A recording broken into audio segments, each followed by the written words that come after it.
Olá, chegou aquele momento esperado do dia, um dos momentos, né? Olha,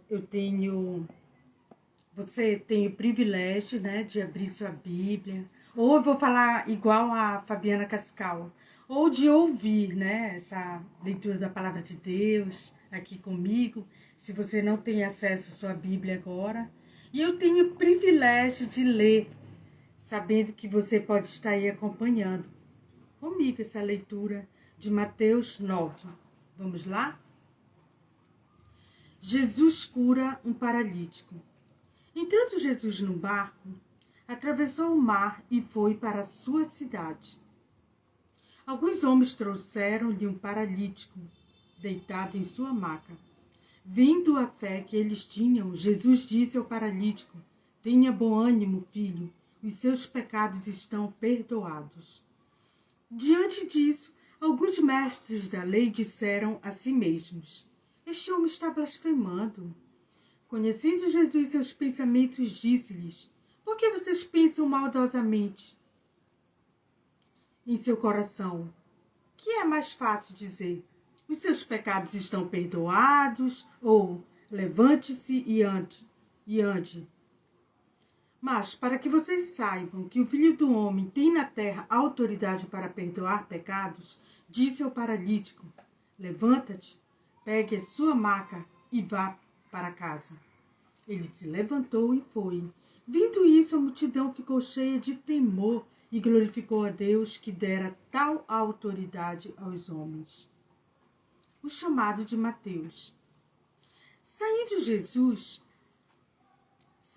Jesus viu um homem chamado Mateus sentado na coletoria e disse-lhe: "Siga-me." Mateus levantou-se e o seguiu. Estando Jesus em casa, foram comer com ele e os seus discípulos muitos publicanos e pecadores. Vendo isso, os fariseus perguntaram aos discípulos dele: "Por que o mestre de vocês come com publicanos e pecadores?" Ouvindo isso, Jesus disse: "Não são os que têm saúde que precisam de médico, mas sim os doentes. Vão aprender o que significa isto: desejo misericórdia, não sacrifícios, pois eu não vim chamar justos, mas pecadores." Continuando, Jesus é interrogado acerca do jejum. Eita, que esse povo tudo queria saber, né? É bom que Jesus tinha ali as palavras vindas do Pai, de Deus, né? E é a verdade, sempre será a verdade. Então, os discípulos de João vieram perguntar-lhe: "Por que nós e os fariseus jejuamos, mas os teus discípulos não?" Jesus respondeu: "Como podem os convidados do noivo ficar de luto enquanto o noivo está com eles? Virão dias quando o noivo lhe será tirado, então jejuarão. Ninguém põe remendo de pano novo em roupa velha. Ninguém põe remendo de pano novo em roupa velha, pois o remendo forçará a roupa, tornando pior o rasgo. Nem se põe vinho novo em vasilha de couro velha. Se o fizer, a vasilha rebentará. O vinho se derramará e a vasilha se estragará. Ao contrário, põe-se vinho novo em vasilha de couro nova, e ambos se conservam." O poder de Jesus sobre a doença e a morte. Falava ele quando um dos dirigentes da sinagoga chegou, ajoelhou-se diante dele e disse: "Minha filha acaba de morrer.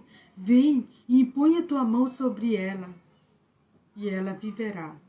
Jesus levantou-se e foi com ele e também os seus discípulos. Nisso, uma mulher que havia 12 anos vinha sofrendo de hemorragia, chegou por trás dele e tocou na borda do seu manto, pois dizia a si mesma: "Se eu tão somente tocar em seu manto, ficarei curada." Voltando-se Jesus, a viu e disse: ânimo, filha, a sua fé a curou. E desde aquele instante a mulher ficou curada.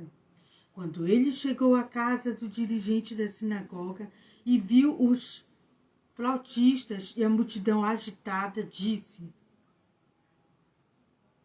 saiam, a menina não está morta, mas dorme. Todos começaram a rir dele. Depois que a multidão se afastou, ele entrou e tomou a menina pela mão e ela se levantou. A notícia deste acontecimento espalhou-se por toda aquela região. A cura de 2 cegos e de um mudo. Saindo Jesus dali, 2 cegos os seguiram, clamando: Filho de Davi, tem misericórdia de nós. Entrando ele em casa, os cegos se aproximaram e ele lhes perguntou: vocês creem que eu sou capaz de fazer isto? De fazer isso? Eles responderam: sim, Senhor. E ele, tocando nos olhos deles, disse: que lhes seja feito segundo a fé que vocês têm. E a visão deles foi restaurada. Então Jesus os advertiu severamente: cuidem para que ninguém saiba disso. Eles, porém, saíram e espalharam a notícia por toda aquela região. Enquanto eles se retiravam, foi levado a Jesus um homem endemoniado, que não podia falar. Quando o demônio foi expulso, o mudo começou a falar. A multidão ficou admirada e disse: nunca se viu nada parecido em Israel. Mas os fariseus diziam: é pelo príncipe dos demônios que ele expulsa demônios. Aí Jesus continua na caminhada dele, né? E poucos são os trabalhadores. Jesus ia passando por todas as cidades e povoados, ensinando nas sinagogas, pregando as boas novas do reino e curando todas as enfermidades e doenças. Ao ver as multidões, teve compaixão delas, porque estavam aflitas e desamparadas como ovelhas sem pastor. Então disse aos seus discípulos: a colheita é grande, mas os trabalhadores são poucos. Peçam, pois, ao Senhor da colheita que envie trabalhadores para a sua colheita. Esse foi o texto de hoje e eu quero que você tenha certeza que essa palavra não foi apenas para a antiguidade. É também para os nossos dias, né, para nós colocarmos em prática. E é isso, até a próxima, até amanhã, tá? E até depois. Tchau!